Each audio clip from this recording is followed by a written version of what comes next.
ഈ വീഡിയോന്റെ റീച്ച് ഉണ്ടോ 1.1 ബില്യൺ.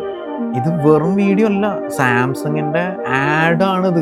ഇത് ഓർഗാനിക് ആണോ അതോ വല്ല പെയ്ഡ് വ്യൂസ് ആണോ എന്ന് സത്യം പറഞ്ഞാൽ എനിക്കറിയില്ല. പുള്ളി തന്നെ പറയുന്നുണ്ട്, ഈ ക്രിയേറ്റർ ഫസ്റ്റ് ടൈം ആണ് പുള്ളിയുടെ പേജിൽ 1.1 ബില്യൺ വ്യൂസ് കിട്ടിയെന്ന് പറയുന്നത്. ഇങ്ങനൊരു വ്യൂസ് നിങ്ങളുടെ ബിസിനസ്സിന് കിട്ടുന്ന കാര്യം ഒന്ന് ആലോചിച്ച് നോക്കിയേ. അപ്പോൾ ഈ ക്രിയേറ്റർ അടിപൊളിയാണ്, ഞാൻ ഇവരെ ഫോളോ ചെയ്യാറുണ്ട്, ഇവരുടെ കോണ്ടന്റ് ഒക്കെ നോക്കാറുണ്ട്.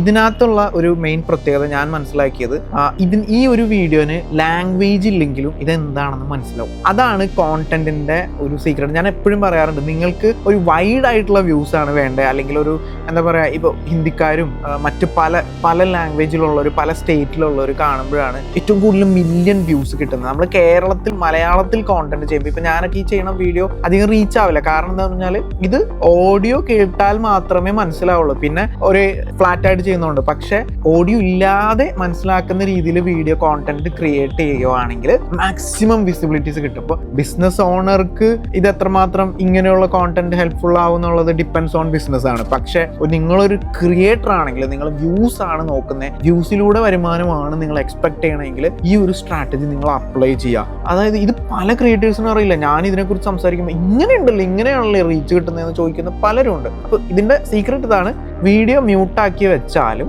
വീഡിയോ ആളുകൾക്ക് എന്താണ് ആ കോണ്ടന്റിൽ പറയുന്നതെന്ന് മനസ്സിലാവണം. ചിലപ്പോൾ അത് ആക്ഷൻസിലൂടെ ആവാം, ക്യാപ്ഷൻസിലൂടെ ആവാം, ചിലപ്പോൾ ഒരു കോമഡി വ്യൂസ് റീൽസ് ആണെങ്കിൽ ആ കോമഡി ഫേഷ്യൽ എക്സ്പ്രഷൻ കൊണ്ടായിരിക്കാം. അപ്പോൾ ഇതാണ് ഇതിൻ്റെ സീക്രട്ട്. സോ ഇതുപോലെയുള്ള വീഡിയോസ് ക്രിയേറ്റ് ചെയ്യാൻ നിങ്ങൾ ട്രൈ ചെയ്താൽ നിങ്ങൾക്ക് ഉറപ്പായിട്ടും വ്യൂസ് കിട്ടും, അത് മില്യൺസ് വ്യൂസ്.